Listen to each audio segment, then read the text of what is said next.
Oke, hari ini kita akan melanjutkan materi ke bagian Dynamic Data Structure atau list data structure. Dalam hal ini contoh yang akan digunakan adalah struktur data list ya. Jadi kita mulai dengan struktur data list. Nah, sebelum kita masuk ke bagian konsep struktur data dinamis, kita harus kembali sejenak dulu tentang konsep alokasi yang terjadi ketika struktur data kita bersifat statik ya. Jadi mungkin adik-adik masih ingat saya pernah menjelaskan bahwa ketika sebuah variabel misalkan x itu bertipe integer ya, dideklarasikan di sebuah kode bahasa pemrograman, maka yang terjadi adalah akan dialokasikan memori seukuran x tersebut. Jadi misalkan kalau integer yang dialokasikan, maka berapa definisi ukuran integer di bahasa pemrograman yang bersangkutan akan dimintakan ke sistem melalui sistem operasi untuk memesankan slot seukuran integer tersebut. Nah, jadi alokasi itu akan terjadi secara statis, artinya ukuran integer sesuai definisi dari awal akan dipesankan, dan walaupun nilai integer yang bersangkutan itu belum datang, reservasi terhadap alokasi memori ini sudah dilakukan. Nah, hal yang sama juga terjadi apabila pemesanannya dilakukan pada sebuah array of integer. Jadi array adalah struktur data yang bersifat statik juga ya. Jadi misalkan ada mendefinisikan bahwa T itu adalah array of integer ya, misalkan berapa biji? 10 biji ya. Maka yang terjadi pada memori itu akan dilakukan pemesanan 10 slot integer untuk T tersebut.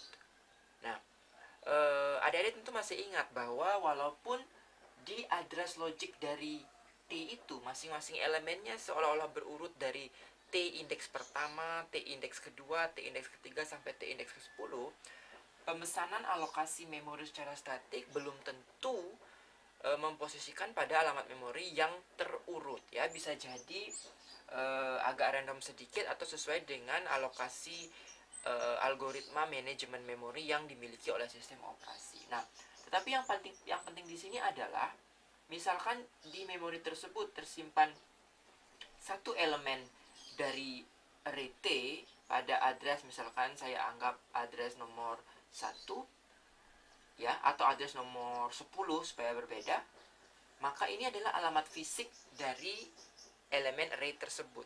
Sementara alamat logiknya tetap adalah T pada indeks nomor 1.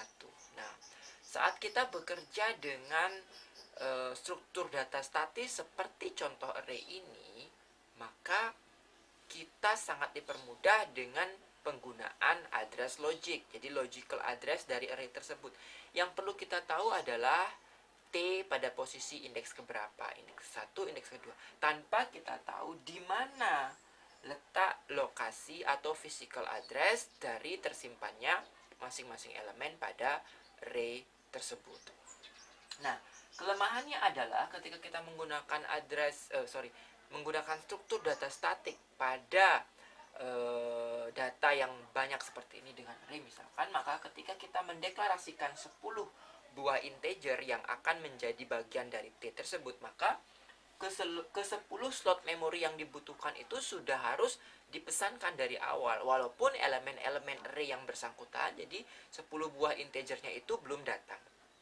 Nah, kemudian yang kedua adalah, kelemahannya adalah ketika kita memesankan 10 elemen, maka dari awal kapasitas penyimpan array kita itu hanya 10, tidak bisa bertambah atau tidak bisa berkurang. Nah, memang mulai belakangan ini ada beberapa bahasa pemrograman yang seolah-olah dia mendefinisikan struktur data statik dari array, tetapi array-nya bersifat bisa ditambah dan dikurang di perjalanan. Nah, itu memang ada beberapa peluang dilakukan, tetapi secara konseptual array adalah struktur data statis yang syarat pemesannya dari awal harus didefinisikan tipenya, kemudian kapasitasnya Jadi tidak bisa bertambah dan berkurang sedemikian saja, ya. Nah, ini tentu akan membuat pemborosan ketika misalkan kita mendefinisikan jumlah elemen array yang sangat besar, sementara kita tidak tahu pasti apakah seluruh elemennya akan datang, artinya apakah seluruh kapasitas yang sudah kita pesan itu akan dimanfaatkan atau tidak, karena tidak bisa kita kurangi. Atau yang paling berbahaya adalah pemesanan kita kurang dari kebutuhan yang sesungguhnya. Misalkan kita memesan hanya 10 elemen, ternyata sepanjang perjalanan itu kita harus menyimpan lebih dari 10 elemen. Nah, kita tidak akan bisa melakukan penyimpanan kepada elemen-elemen yang lebih dari kapasitas yang kita pesankan. Nah, itu salah satu kelemahan dari pemanfaatan struktur data statis. Nah, sekarang apa yang terjadi kalau kita ingin menggunakan struktur data dinamis, ya? Dalam hal ini adalah list. Yang harus kita lakukan adalah, misalkan ini adalah sebuah memori, ya. Dengan satu slotnya saya asumsikan bernilai 1 integer, ya. Maka jika kita melakukan pemesanan kepada struktur data dinamis, ya, maka yang kita simpankan, yang kita tahu adalah alamat fisik dari elemen yang akan kita simpan. Jadi yang kita reservasi pertama itu tidak seukuran integer, tetapi hanya berupa pointer to integer. Nah, oke. Jadi ada konsep pointer, ya. Pointer itu arti secara harfiahnya itu menunjuk ke. Nah, point to something, ya. Maksudnya apa? Di awal kita hanya menyiapkan bahwa suatu saat nanti variabel P misalkan ini akan berisikan penunjuk alamat menuju ke sebuah data bertipe tertentu. Itu artinya pointer to something. Kalau struktur data statik, variabel kita akan menyimpan something yang bersangkutan. Jadi kalau misalkan Anda ingin struktur data statik X bertipe integer, maka X akan berukuran seinteger, artinya penyimpan data seukuran integer. Ya. Nah, sementara kalau P pointer to integer itu maksudnya adalah kita hanya menyimpankan address fisik dari integer yang akan kita alokasikan nanti, belum tentu sekarang, ya. Jadi syarat mendefinisikan pointer, kita harus tahu tipenya tipe data yang akan kita simpankan di alamat yang ditunjuk oleh pointer itu kita harus tahu. Jadi pointer to integer, pointer to karakter, pointer to yang lain-lainnya, ya. Nah, nanti P ini isinya bukan integer yang bersangkutan, tetapi adalah alamat fisik di mana integer itu nantinya akan tersimpan. Nah, di awal kalau hanya mendefinisikan pointer to integer, belum terjadi apa-apa. Tidak ada alokasi memori, karena kita tidak tahu berapa integer yang akan kita simpan atau belum dialokasikan.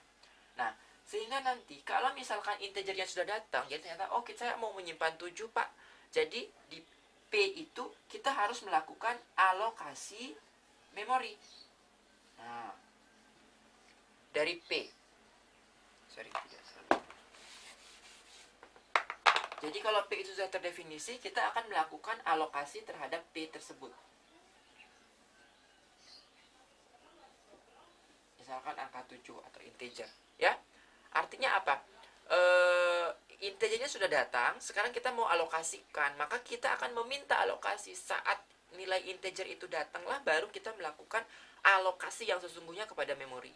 Nah, jika alokasinya berhasil, artinya berhasil dalam pengertian apa? Ya, memorinya masih tersedia, sistem operasinya memberikan izin, permission, karena tetap grantednya meminta memori, sama seperti array, kita memintanya juga komunikasinya dengan sistem operasi. Maka yang diberikan adalah alamat. Nah, jadi ketika saya mau menyimpan integer, tolong alokasikan ini, integer sudah datang. Maka kita akan diberikan alamat di mana integer itu akhirnya harus disimpan.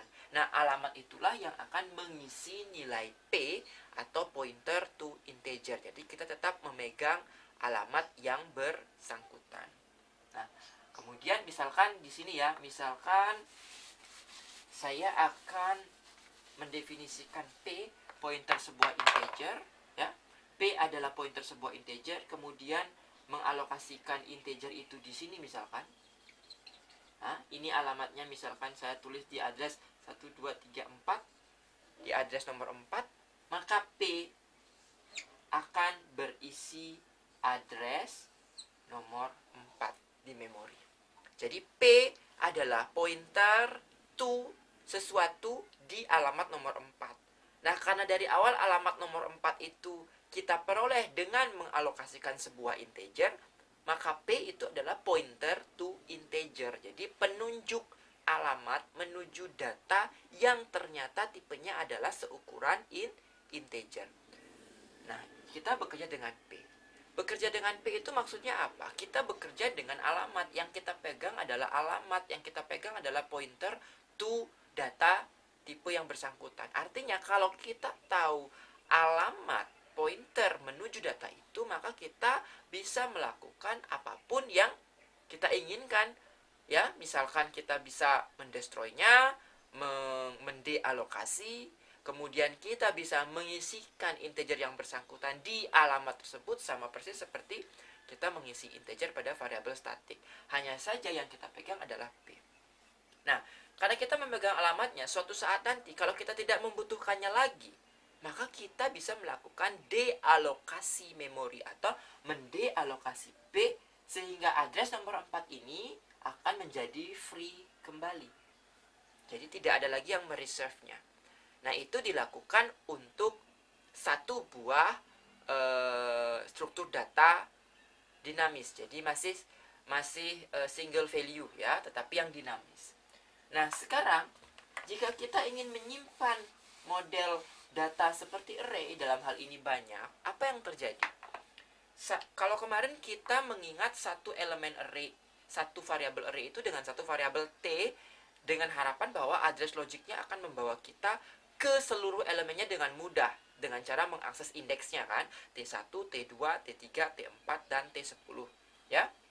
Nah, sekarang jika kita bekerja dengan alamat dinamis, berarti kita akan punya 10 alamat. Apakah T1 itu akan tersimpan di alamat address nomor 3, T2 itu akan tersimpan di alamat address nomor 4? Berarti lebih membingungkan. Apakah kita harus mengingat ke 10 alamat fisik? Apakah kita harus mengingat ke 10 pointer to elemen array kita? Nah, kalau kita punya 100 atau 1000, tentu tidak mungkin ya. Akan terlihat lebih simpel tetap menggunakan pengingat alamat logik dari struktur data statik dari array yang bersangkutan.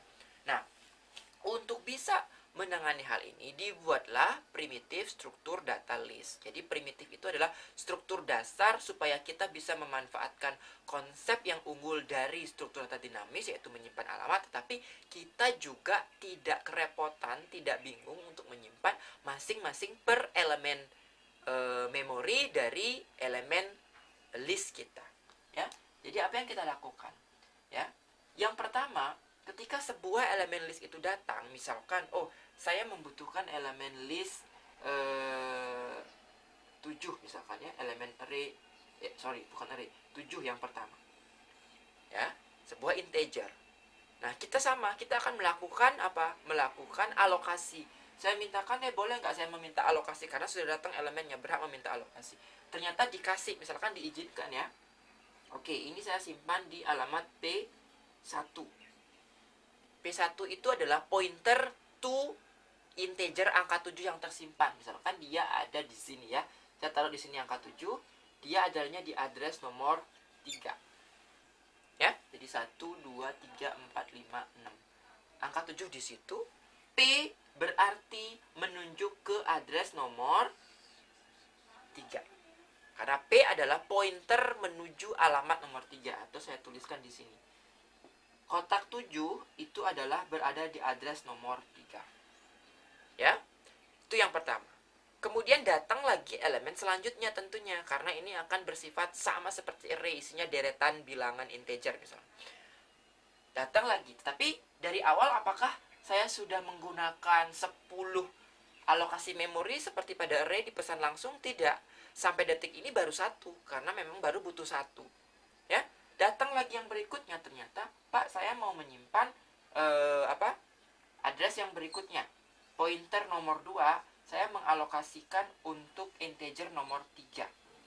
Integer nilainya 3 disimpan di mana ya? Tergantung, misalkan kita mintakan ke sistem operasi, diperolehnya di sini, malah di atas dapatnya ya, misalkan di address nomor 1. Artinya P2 adalah pointer yang akan menyimpan penunjuk alamat menuju alamat nomor 1.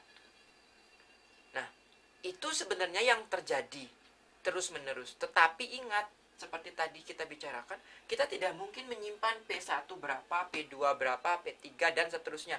Apalagi alamat fisiknya ini bisa jadi tidak berurutan, karena tergantung situasi ketika saat mengalokasikan atau pemesanan memori. Jadi alamatnya bisa tidak berurutan. Nah, kita tidak mungkin dong menyimpan 10, 100, 1000. Lebih baik pakai array, hanya dengan T, Anda bisa tahu T1 sampai T1000. Nah, primitif yang dibuat adalah ketika P1 ini muncul pertama kali, ya, maka pointernya akan dipegang oleh P1. Bahwa kita bisa mendatangi alamat di address nomor 3 untuk mengakses nilai 7 pada memori yang bersangkutan. Nah, ketika P2 datang, maka kita tidak perlu mengingat di mana alamat P2 itu menunjuk ke memori. Tetapi kita tugaskan elemen pertama dari list kita yang mengingatnya. Ya, nah caranya seperti apa? Jadi konsepnya seperti ini. Saya berikan dulu analoginya ya. Anda berteman dengan 5 orang. 5 orang itu kos di tempat masing-masing, ya. Masing-masing punya alamat. Saya sebagai dosennya tidak sanggup untuk mengingat kelima alamat mahasiswa saya 5 itu 5 kos. Yang saya lakukan adalah saya hanya akan mengingat alamat orang pertama. Misalkan mahasiswa 1 tinggalnya di Jalan Udayana. Jadi saya hanya mengingat pokoknya mahasiswa saya yang nomor 1 datang itu tinggalnya di Jalan Udayana. Nah, kemudian mahasiswa saya yang nomor 2 tinggalnya di Jalan Jalak. Yang saya tugaskan untuk mengingat atau menyimpan bahwa mahasiswa nomor 2 tinggal di Jalan Jalak adalah mahasiswa nomor 1. Jadi apa yang terjadi? Kalau saya ditanya di mana mahasiswa Anda? Oh, saya datang dulu ke mahasiswa nomor 1, Jalan Udayana. Karena saya tahu alamat pertama di Jalan Udayana, maka saya bisa datang ke sana. Saya bisa mengakses mahasiswa saya yang nomor 1. Setelah itu, kalau saya mau mengakses kelanjutannya, mahasiswa-mahasiswa berikutnya, maka saya akan tanya dulu ke mahasiswa nomor 1, Dek, kamu mahasiswa nomor 1, saya udah dapatkan alamatmu karena saya simpan. Di mana alamat temanmu setelah kamu? Nah, jadi dia yang bertugas mengingat Jalan Jalak. Ya. Nah, sehingga untuk bisa merepresentasikan struktur seperti itu, maka primitif dari sebuah elemen list itu harus dikomposit. Jadi tidak hanya menyimpan satu integernya saja, dalam hal ini informasi pentingnya integer, ya, tetapi elemen list yang bersangkutan punya tugas untuk menyimpan sebuah pointer penunjuk alamat ke elemen list kawan berikutnya. Jadi di sini ada address, ya. Jadi ini Anda bisa lihat bahwa sebuah elemen list bukan sebuah integer. Misalkan ya, kalau list Anda adalah list of integer, kalau array, satu elemennya itu sebuah integer. T1 isinya integer, T2 isinya integer, T3 isinya integer. Kalau elemen list, karena kita membutuhkan penyimpan alamat, maka ada tambahan informasi di sini, ya. Sebuah elemen list terdiri dari data utama yang ingin kita simpan. Jadi kalau list of integer ini sebuah integer. Ini integer. Dan sebuah data tambahan yaitu pointer to. Jadi penunjuk alamat menuju yang berikutnya. Menunjuk berikutnya apa? Ya ke sebuah elemen list. Ya. Jadi sebuah elemen list, dalam hal ini gambar logik kotak tersebut dibungkus. Nanti caranya membungkus gimana? Ya kita mau bikin struct atau composite type, tipe bentukan, seperti yang sudah Anda pelajari di konsep pemrograman yang sebelumnya, di seri sebelumnya ya, membuat composite type. Jadi mendefinisikan sebuah primitif elemen list, kita harus membuat composite type yang isinya adalah tipe utama dari data yang mau kita simpan. Kalau Anda mau membuat deretan integer, ya berarti sebuah data bertipe integer dibungkus jadi satu dengan sebuah pointer to elemen list yang sedang kita buat.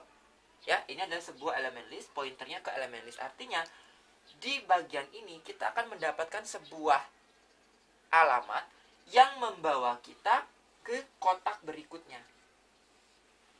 Nah, ini ya, jadi kita punya di sini elemen nomor 7, alamatnya di mana? Misalkan elemen 7 alamatnya adalah di address tadi nomor 3. Sementara angka nomor 3 yang berikutnya ada di address nomor 1. Kan begitu tadi. Sehingga setengah dari bagian penyimpan pada elemen list nomor 1 yang terletak di address nomor 3 ini akan berisi address nomor 1. Jadi pertama kali saya datang dulu ke address nomor 3, Jalan Udayana. Jalan Udayana saya menemukan mahasiswa nomor bernilai 7. Hei Dek, Anda tinggal di Jalan Udayana di address nomor 3. Setelah sampai di sini, yang saya dapatkan gak cuman mahasiswa yang bersangkutan, tapi saya juga dapat informasi di Jalan Udayana itu dari orang yang bersangkutan ini bahwa dia menyimpan alamat berikutnya ada di address nomor 1 Pak, di Jalan Jalak. Sehingga saya bisa datang ke kotak berikutnya, kotak nomor 2 elemen list saya, untuk menemukan mahasiswa dengan nilai 3. Nah, mahasiswa dengan nilai 3 ini juga punya penyimpan, karena sama ini, rumahnya sama, yaitu sebuah elemen list. Sebuah elemen list yang dibentuk di composite type-nya dari sebuah integer dan sebuah pointer to elemen list. Begitu seterusnya, sehingga kita bisa sampai di elemen list yang manapun. Hanya saja memang selama perjalanan kita harus tetap mengingat bahwa saya sedang mencari elemen nomor berapa. Nah, itulah nanti algoritmanya ada di situ. Searching seperti apa, mencari elemen list yang bagaimana, posisinya bagaimana, letaknya bagaimana, atau kita menambahkan, mengurangkan elemen-elemen list dan sebagainya. Ya, sehingga kalau kita buat struktur primitif dari elemen list itu akan seperti ini. Ya. Pertama kita akan mendefinisikan sebuah tipe terdefinisi. Jadi akan kita composite type-nya itu adalah elemen list ya. Elem list. Nah, ini contoh aja saya buat ya. Elemen list yang terdiri dari biasanya di buku-buku pemrograman tentang struktur data list itu digunakan istilah info. Ingat ya, karena kita ini membuat tipe terdefinisi composite type sebuah elemen list terdiri dari bagian info, ya, kemudian bagian next. Nah, bagian info ini maksudnya apa? Data utamanya. Kalau Anda bekerja dengan list of integer, berarti info akan bertipe integer. Jadi info type-nya apa? Tergantung data yang kita mau simpan di list. Seperti array of integer ini juga sama, list of integer. Nah, sementara next adalah apa? Setengah bagian dari elemen list yang bersangkutan, yaitu pointer to elemen list. Jadi di sini adalah kita akan menyimpan pointer to elemen list. Ya. Nah, inilah yang kita bungkus menjadi sebuah tipe bentukan elemen list. Oke. Nah, supaya lebih pendek, kadang-kadang pointer to elemen list ini didefinisikan dulu menggunakan kata lain, misalkan address, karena itu adalah alamat. Jadi pointer to elemen list bisa didefinisikan dengan address, sehingga next itu akan bertipe address ya, atau alamat menuju ke elemen list yang bersangkutan ya. Jadi tolong dibedakan, kalau kita bekerja dengan elemen list itu maksudnya adalah sebuah kotak yang isinya 2 informasi seperti ini. Ini adalah sebuah elemen list. Sementara info adalah bagian ininya. Ya, bagian data utamanya. Dan next itu adalah bagian penyimpan alamat menuju kotak berikutnya. Jadi pertama harus diingat, bukan pointer to integer ya. Kalau pointer to integer nanti Anda berpindah ke rumah yang bentuknya lain, sebuah integer seperti biasa.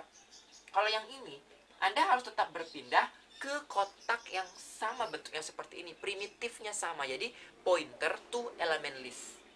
Pointer to element list. Kalau mau diganti menjadi address, silahkan didefinisikan dulu bahwa pointer to element list bernama address. Sehingga next itu adalah sebuah address.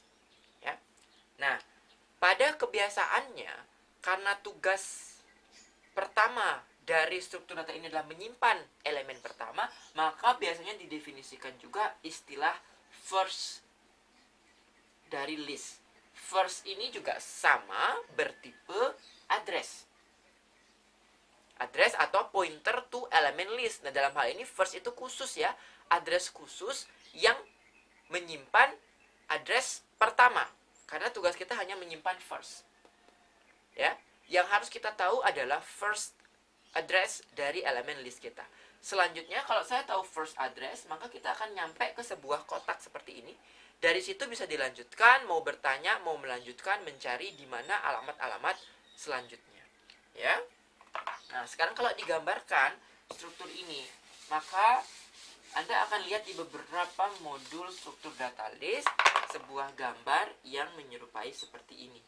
Ini gambaran logik ya. Kalau Anda bongkar memori Anda, ya Anda nggak menemukan. Sama seperti array, Anda punya gambaran logik ketika membuat ruang-ruang array ya.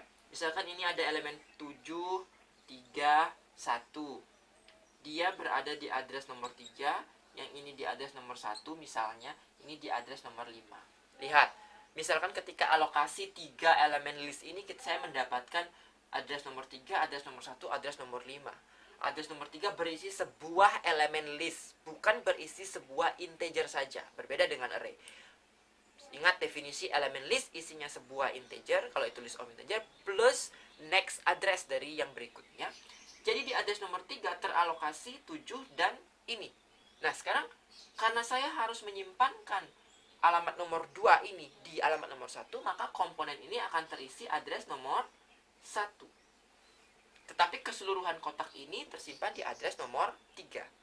Nah, dari informasi address nomor 1, kita bisa berpindahlah ke kotak yang memang berada di address nomor 1, yaitu elemen nomor 2 dari list kita dengan nilai utama 3, dan dia bertugas menyimpan elemen nomor 3. Elemen nomor 3 ada di mana? Di address nomor 5. Ya, address nomor 5 kotak ini berarti di address nomor 1, selain menemukan angka 3, saya juga harus menemukan informasi address nomor 5. Nah, dari address nomor 5 ini, kita bisa berpindah lagi melompat ke ya address nomor 5, yaitu alamat di elemen list nomor 3. Nah, di kotak nomor 3 di address nomor 5 ini, saya menemukan nilai 1 sebagai integer utamanya.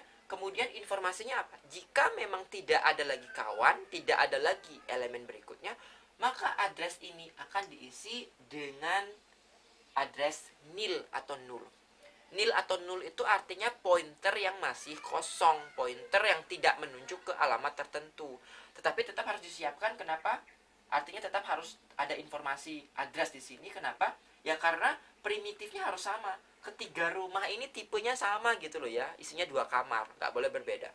Nil atau null itu didefinisikan dengan baik di setiap bahasa pemrograman yang menyatakan pointer kosong, pointer undefined ke alamat yang belum terdefinisi, artinya belum melakukan alokasi apapun, tidak mendapatkan alamat memori.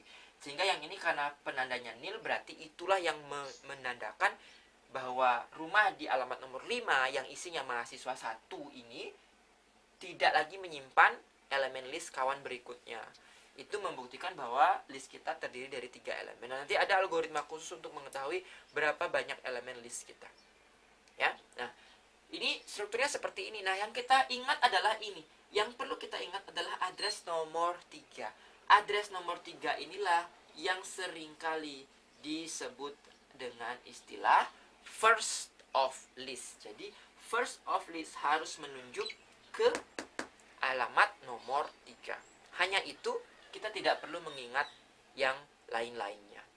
Nah, itu baru menjelaskan tentang primitif struktur data list. Untuk selanjutnya kita akan mulai melihat bagaimana sih keunggulan dengan struktur data seperti ini, kita bisa menyisipkan, menghapus, dan sebagainya sesuai dengan